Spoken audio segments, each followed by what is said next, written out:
मैं कुछ आपके साथ डिस्कस करूंगा इधर से। अच्छा जी, in it is a general sense to refer to the creative society language user to produce an endless number of the new sentence in contrast to the communication system of animal is called the productivity। इंसान की language के अंदर क्या है? Productivity मौजूद है। ठीक है, देखते जाएं हम इनको वन बाय वन जो है डिस्कस करते जाते हैं, जो मुश्किल होगा। इधर से देखें, according to the part of the tongue that is raised, vowel can be classified into the front vowels, back vowel। यानी आपकी टंग जो है, ज़बान जो है, वो जिस लिहाज से वो रेज होगी, अगर फ्रंट रेज हो रही है तो फ्रंट वावल, बैक हो रही है तो बैक वावल उसको कहते हैं। तो इसको एवेल्यूएट किया जाता है आपकी टंग की मूवमेंट से। ये बात याद रखिएगा। इसके ऊपर मेरे डिटेल लेक्चर हैं, जो जो आपने सुनना है आप सुन सकते हैं। According to the part of the tongue आगे है, which among the following dimensions can be vowels in English be classified, the position of the lips. नीचे देखें जी, IPA came into existence in the years 1998। Word with more than 3 syllables are called multi-syllable। ठीक है, 2 हो तो वो क्या होता है? डायसिलेबल। उसके बाद आ गया जी ख। In a kill and skill are known as allophones. इसको क्या कहते हैं? आलोफोन्स। आलोफोन्स क्या होता है कि उसकी साउंड होती है, जैसे देखें खिल में आई है और स्किल में आई है, तो these are the allophones of the same खा sound. The clear l and the dark may be considered true of the same phonemes। allophone, इसको भी allophone कहते हैं। तो ये जो आया है और ये जो साउंड है, तो वो कहता है कि इसको क्या कह सकते हैं हम? allophone। allophone होता है कि एक ही साउंड की वेरियस जगह पे जो आप उसको यूज़ कर रहे हैं उसको allophone होता है।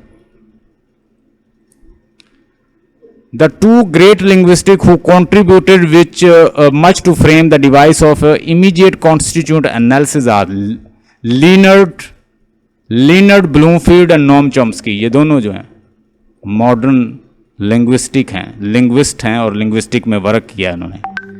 उसके बाद जी और देखें, a form of dog is a morphemes free.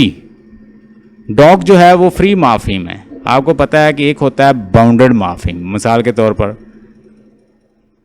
अब इसके डॉग है ना, तो इसके 2 मार्फीम हैं। कौन से? एक डॉग्स, एक ये है और ये एस लगाया हुआ हमने। एस जो है वो बाउंडेड मार्फीम है। ये कौन सा है?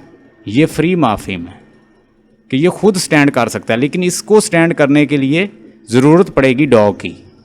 तो इसी तरह बुक है, तो बुक एक फ्री मार्फीम है, लेकिन अगर मैं बुक के साथ एस लगाऊं तो ये उसका बाउंड मार्फीम है। आगे भी देख लें कुछ। Suprasegmental dash is also called the secondary phonemes. तो सुप्रासेगमेंट्स कहते हैं उसको। उसके बाद जी, the term dash is use to designate word which are spelled differently but pronounced alike and which are different in meanings. Homophone कहते हैं, उनके साउंड तो सेम है लेकिन स्पेलिंग डिफरेंट है, उसको कहते हैं होमोफोन्स। द कॉन्सोनेंट ज एंड व आर कॉल्ड सेमी वावल। ये दोनों सेमी वावल हैं। उसके बाद कुछ और भी हैं चीज़ें इसमें। Which of the following pattern of intonation is used in commands? The followings, the risings. तो ये कहता है कि which of the following intonation is use in the command, ये फॉलोइंग वाली।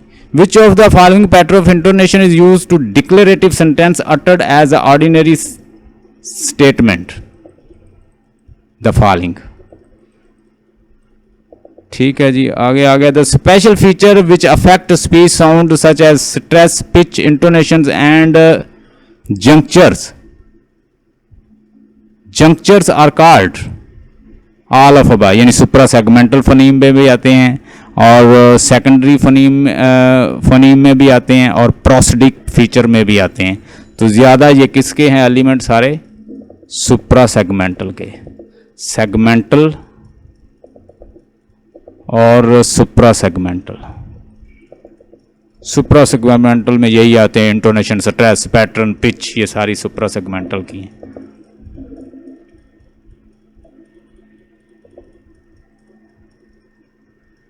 उसके बाद जी are sound articulated in the glottis, इसको ग्लोटल साउंड कहते हैं। प्रोड्यूस आगे है जी, sound articulated by two lips are called bilabial sound. A unit of speech which is a level higher than speech sounds are phonemes, syllables. A word which differ only in one phonemes, minimal pairs. उसके बाद is a scientific study of language, linguistic. उसके बाद आ गया word composed of the two or more elements that are identical or slightly different are called read duplicate. Stay blessed and have a nice time, and remaining paper I'll send you, you will solve yourself, and I hope today you've learned a lot. Tomorrow inshallah